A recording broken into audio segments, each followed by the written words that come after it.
कि इस देश में डिक्टेटरशिप नहीं चलने देंगे, इस देश में बहुसंख्यकवाद नहीं होने देंगे, तो जाहिर सी बात है इसका प्रतिकार यही होगा।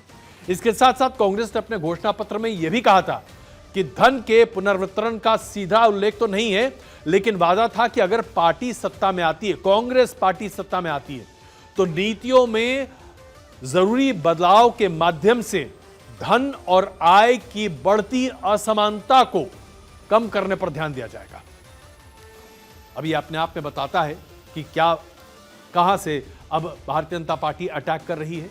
इसके साथ साथ कांग्रेस ने अपने घोषणा पत्र के पहले अध्याय के शीर्षक में समानता की बात कही थी, जिसमें यह कहा गया कि OBC, scheduled caste SC, scheduled tribe ST Bharat की आबादी का लगभग 70% हिस्सा है।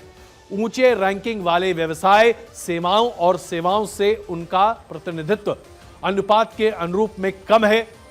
ऐसे में सामाजिक आर्थिक स्थितियों की जरूरत को देखते हुए जातीय जनगणना की जाएगी।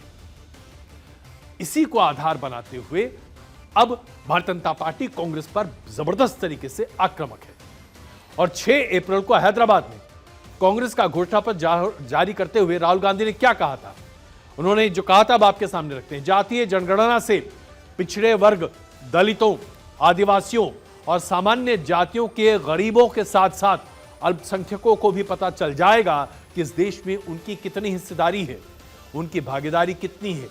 हम उसके बाद एक वित्तीय और संस्थागत सर्वेक्षण कराएंगे, यह पता लगाएंगे कि हिंदुस्तान का धन किसके हाथों में है, कौन से वर्ग के हाथों में हिंदुस्तान का धन है। और इस ऐतिहासिक कदम के बाद हम क्रांतिकारी काम शुरू करेंगे, जो आपका हक बनता है वो हम आपको देने का काम करेंगे। यह है वेल्थ को रीडिस्ट्रीब्यूशन करने के पूरे आधार का बखान, जो अभी आपके सामने हमने रखा, जो कि राहुल गांधी के बयान से स्पष्ट साबित होता है।